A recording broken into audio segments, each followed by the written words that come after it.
So how do we get borders like this?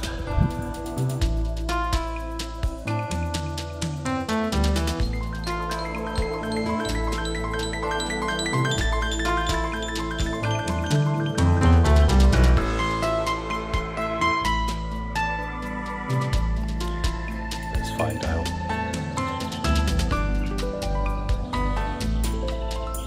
Hello and welcome to Horticulture.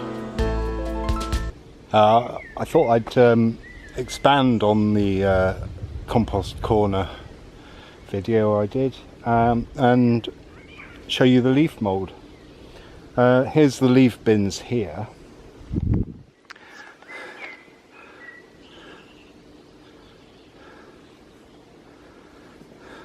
That's what we're using at the moment. And there's that one. So basically when I was filling this one up, it was about that high, as was that which one? Oh my god, no, I moved that one into that one, didn't I? So they do get moved around, but so it takes a good 2 years for leaf mould to rot down properly and become this. I mean, even this has been over 2 years and some of it's still leaf, but if you look there, proper crumble, proper tilth, and you can see that some of it on the top hasn't properly broken down, but that it doesn't matter, it's mostly broken down, and considering there's a lot of beech leaf in this, it's not surprising. So yeah, so basically we have, well, like I said, that one's going to be used probably come the autumn, and then the next one that we need to use is this one here.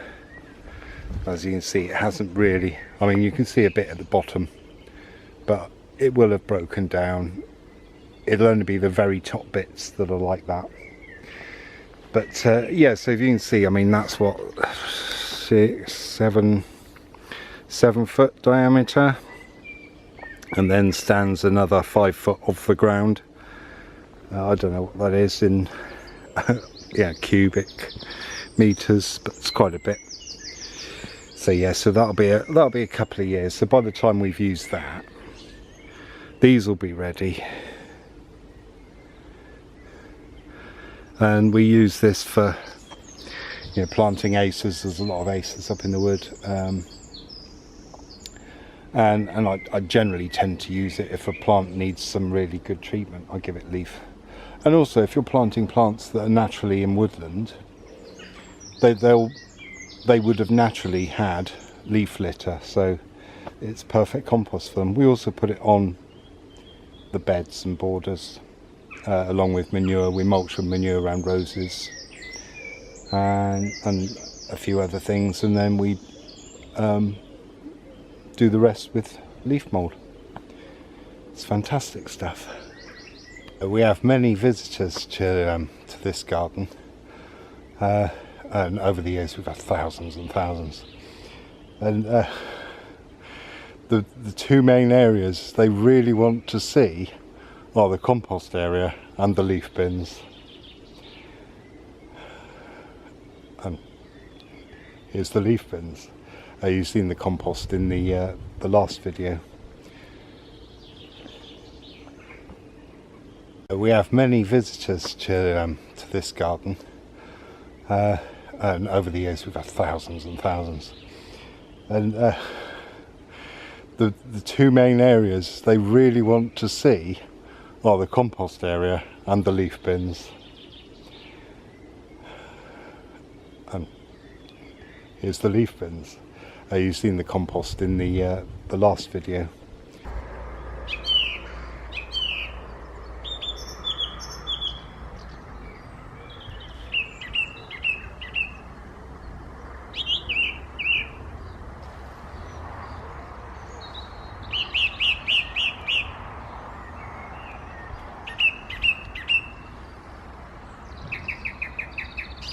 And where we were looking are a couple hidden right in the corner, a couple of leaf bins. Now these are further out of the way because well, they are going to the orchard, they're going quite close, so, but basically these are makeshift wire and then just leaves piled in.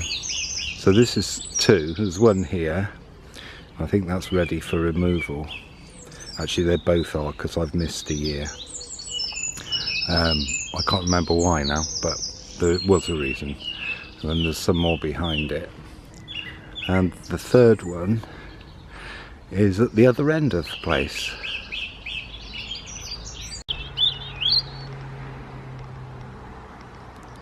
And here is the 3rd one. I'm making use of an old manure dump here. But that has gone down loads. That was, oh, someone set fire to it. Great.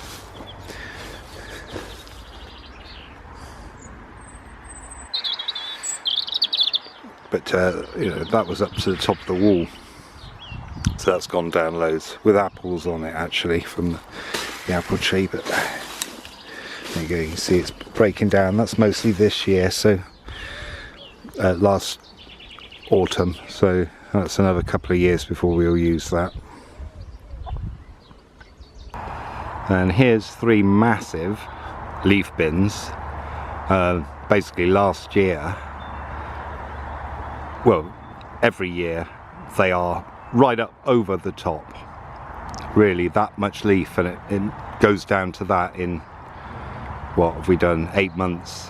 It's gone down to that. I think some more added onto it, but so there's 3 leaf mould bins. Yeah, so here's the compost bins in here. I mean, obviously we're talking big scale gardening here, not small scale, but the principle's still the same. Not really quite sure what that little pile's doing in there. It should be going in there. But hey, like I said, I'm well, like I said in other vlogs, it's not my place. Otherwise this would be run differently. But yeah, so you see these are massive, aren't they? And they get turned around by a little digger machine that comes with a landscaper. So this is, well, this should be rotted down by next year, but I have my doubts, because it's got wood chip on there and that's going to take longer than a year. But there you go. And then this is the one that I'm putting stuff on now. So yeah, but like I said, this is big scale heap. Heap big scale.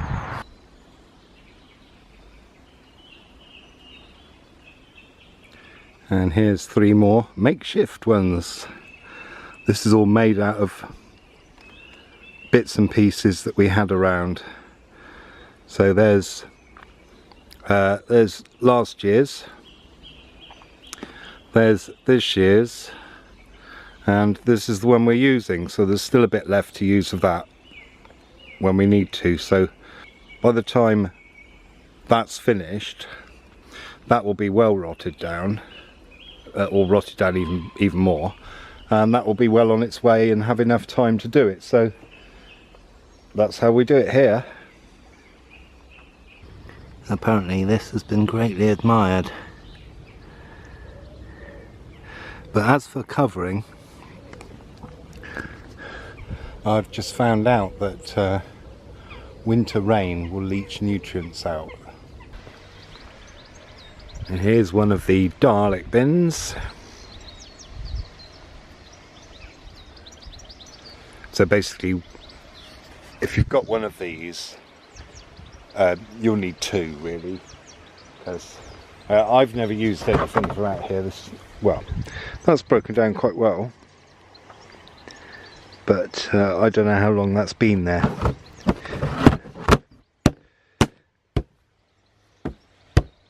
Because I haven't been using that. I bring my own manure. While I'm on the case here, I don't know if you can see, it's all covered in nettles, but I've created a meadow in here, and there are orchids. If you check out my orchid success video, you'll see I've got orchids. You see at the moment the yellow rattle is taking over in there, which is great. That's just what I need, because it'll keep the grass down, and it's not too bad for things like thistles and docks now, so hopefully that's going to stay like it. But no, in here you can see by all the nettles that this is fertile soil, but in here are some compost bins that have fallen apart, which brings me to this. If you're going to put a compost bin somewhere, make sure the base of it is flat. These were put on a slope. They were bought so you just slot them together, but what happens is if you're going to put them on a slope and then fill them, they'll fall forward because of the weight of the grass or whatever you put on them. So these two have collapsed, or are about to. But as you can see, I'm trying to keep this unfertile so we'll get wild flowers, but because they put compost heaps here, it's all got fertile, so I'm going to have to pull the nettles that are here at some point. And I'm about to do the docks anyway, but that's a buy. That's a by the by of compost. But so yeah, so if you're gonna put some compost bins up, flat ground, and probably, ideally, you want to have your compost bins at the top of your property if you're on a slope, because if you can imagine, if you put, for example, if you put your compost bins down there, then when you're going to use them, you're going to have to put them in put it in a barrow, push it all the way up here and all the way up to where you're using it. So I would suggest putting it near as you can to where you're going to be using it. One of the things I do recommend is to fill your heap up in layers. You know, so if you've got a bucket of kitchen waste, you've got a bucket of kitchen waste, followed by a layer of grass clippings, followed by maybe some leaves or partially broken down leaves from the gutter of your shed or somewhere, and just break it up that way, because if you leave it long enough it'll break down. And what I've found is if you don't turn your heap and you just leave it 2 years, and it'll be fine, ready for use. If you want it quicker than that, you might have to turn it, which still means having 2 bins. So why not just save yourself trouble and fill one bin and then buy some manure, or go to a, don't worry about buying manure, go to a stable.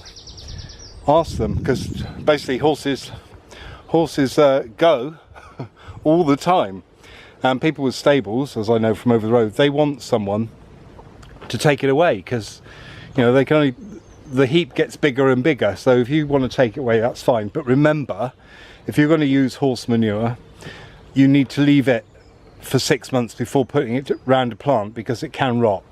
And try and avoid horse manure that's got wood shavings in, because you don't know what diseases are in the wood shavings. You really don't. So straw, fine. Wood shavings, risky. I mean, I have used it, but I wasn't happy with it, and it was just some, it wasn't most of it. So but you know, it only takes a bit for a disease to get in. So yeah, there you go. That's all the advice I can give, really. Like I said, if you really want it done and you haven't got the space, get a shredder, because it'll turn everything into bits and it'll break down quicker. So yeah, there you go. On a little additional, some longer cut grass has gone into the bottom of here, and we've put some horse manure on. But this won't be used, I doubt we'll start using this properly until next year anyway.